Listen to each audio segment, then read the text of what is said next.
नमस्ते। आज हामी नेपाली विवेक र बुद्धिका केही आधुनिक भनाइहरूलाई निहाल्नेछौँ। यो केवल भनाइहरूको संग्रह मात्र होइन, बरु यसले हामीलाई व्यक्तिगत विकासको एउटा सुन्दर यात्रामा लैजान्छ। ल, यो अन्वेषणसँगै सुरु गरौँ है त। हाम्रो यात्रा यही शक्तिशाली विचारबाट सुरु हुन्छ। किताबका पानाहरू जस्तै हो जिन्दगी, एउटा अध्याय सकिँदैमा कथा सकिँदैन। यसले भन्न खोजेको के हो भने हरेक अन्त्य वास्तवमा एउटा नयाँ सुरुवातको अवसर हो। कुनै एउटा गल्ती वा असफलताले पुरै जीवनको कथालाई परिभाषित गर्दैन, बरु एउटा नयाँ अझ राम्रो अध्याय लेख्ने मौका दिन्छ। हाम्रो यो यात्रा 4 चरणमा हुनेछ। पहिला हामी मनको शान्तिको जग बसाल्नेछौँ, त्यसपछि आत्मविश्वासको निर्माण गर्नेछौँ, अनि सम्बन्धको कलालाई बुझ्नेछौँ र अन्तमा जीवनलाई हेर्ने एउटा बलियो दृष्टिकोण बनाउनेछौँ। त्यसो भए यात्राको पहिलो पाइलाबाटै सुरु गरौँ हैन त? त्यो हो आन्तरिक शान्तिको खोजी। किनभने जबसम्म भित्रै शान्ति छैन नि, बाहिरको संसार जतिसुकै राम्रो भए पनि त्यो फिक्का लाग्न थाल्छ। थोरै साथी, धेरै शान्ति। यो सुन्दा जति सरल लाग्छ त्यति नै गहिरो छ। यसले भन्छ साथीहरूको संख्या होइन, गुणस्तर महत्त्वपूर्ण हुन्छ। 100 जनाको भिडभन्दा केही असल साथीहरूले दिने शान्ति त्यो साँच्चै अमूल्य हुन्छ। अब यो भनाइले त आत्मनिर्भरताको एकदमै महत्त्वपूर्ण कुरा गर्छ। आफ्नो खुसीको साँचो अरूको खल्तीमा नराख्नुहोस्। मतलब आफ्नो खुसीको लागि अरूको स्वीकृति वा व्यवहारमा भर पर्न थाल्यो भने आफ्नो शक्ति त गुम्यो नि, हैन र? असली शक्ति त तब आउँछ जब आफ्नो खुसीको लगाम आफ्नै हातमा हुन्छ। जब मनमा शान्ति हुन्छ तब मात्र आफ्नो साँचो पहिचान बनाउने जग बस्छ। र यही हो हाम्रो यात्राको दोस्रो चरण, आत्मविश्वासको निर्माण। अब यहाँ दुई फरक बाटोको कुरा गरौँ। एउटा छ सामान्य बाटो, जुन हो अरूसँग प्रतिस्पर्धा गर्ने दौड, तर अर्को छ बुद्धिमानीको बाटो। त्यो के हो त? त्यो हो हिजोको आफूभन्दा आज अलिकति भए पनि राम्रो बन्ने प्रयास। यो सोचलाई यो भनाइले कति राम्रोसँग समेटेको छ।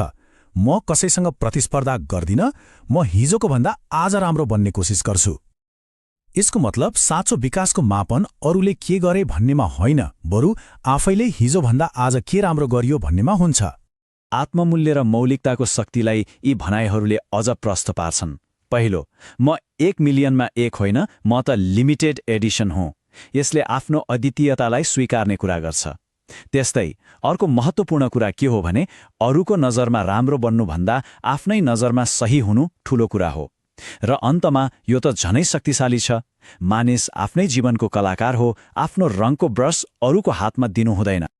ल, जब मान्छे आफैमा बलियो र आत्मविश्वासी हुन्छ, त्यसपछि मात्र उसले अरूसँग गहिरो र स्वस्थ सम्बन्ध बनाउन सक्छ। र अब हामी हाम्रो यात्राको तेस्रो खण्डमा प्रवेश गर्दैछौँ, सम्बन्धको कला। साँचो साथ भनेको के हो त? यो यस्तो सम्बन्ध हो जहाँ नबोलेका कुराहरू पनि बुझिन्छ, जहाँ शब्दभन्दा भावनाको मूल्य हुन्छ। यो भिडको होइन, एकजनाको अटुट विश्वासको कुरा हो। अनि यही कुरालाई यो भनाइले प्रष्ट पार्छ। सम्बन्ध त्यही टिक्छ जहाँ शब्दभन्दा बढी भावनाको कदर हुन्छ। हो नि, शब्दले त ढाँट्न सक्छ, तर साँचो भावनाले नै हो सम्बन्धलाई बलियो बनाउने। कति चाहिन्छ त यस्तो साथी? 1 हो, मात्र 1। हजारौं मान्छेको भिडभन्दा त्यो एउटा साँचो साथी धेरै महत्त्वपूर्ण हुन्छ, जो हजारौं विपक्षमा उभिँदा पनि आफ्नो साथ छोड्दैन। ल, अब हामी आइपुग्यौं हाम्रो यात्राको अन्तिम चरणमा। यो हो जीवनलाई हेर्ने एउटा बलियो दृष्टिकोण, जसमा गहिरो ज्ञान पनि छ अनि अलिकति रमाइलोपन पनि। यो भनाइले धैर्यको महत्त्वलाई देखाउँछ। समय बलवान छ, पालो सबैको आउँछ। धैर्य राख्नुहोस्, आफ्नो दिन पनि आउनेछ। यसले के सिकाउँछ भने जीवनमा उतार चढाव आइरहन्छ र राम्रो समयको लागि धैर्य गर्नु नै बुद्धिमानी हो। तर हेर्नुहोस्, नेपाली विवेक सधैँ गम्भीर मात्रै कहाँ हुन्छ र कहिलेकाहीँ यस्तो रमाइलो पनि हुन्छ। जस्तै, म असभ्य छैन, मेरो त मात्र आफ्नै मापदण्ड छ। यो आफ्नो आत्मविश्वास देखाउने कस्तो चलाक तरिका होइन त? यो विचारले त सफलतालाई हेर्ने हाम्रो पुरै दृष्टिकोण नै बदलिदिन सक्छ। हामी सोच्छौँ सफल भएपछि खुसी भइन्छ, तर यो भनाइले भन्छ सफलता खुसीको साँचो होइन, खुसी चाहिँ सफलताको साँचो हो। फेरि कुरा घुमिफिरी कहाँ आयो त? भित्री शान्ति र आनन्दमा।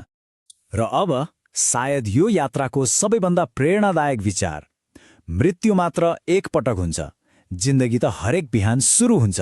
वाह, यसले हरेक दिनलाई एउटा नयाँ अवसरको रूपमा हेर्ने र जस्तोसुकै अवस्थामा पनि फेरि उठ्ने साहस दिन्छ। ल, विवेकको यो यात्राको अन्त्यमा एउटा प्रश्न सोच्न मन लाग्यो। आज हामीले सुनेका यति धेरै विचारहरूमध्ये कुन चाहिँ विचारले चाहिँ मनलाई सबैभन्दा गहिरोसँग छोयो होला? एकपटक सोच्नुहोला है।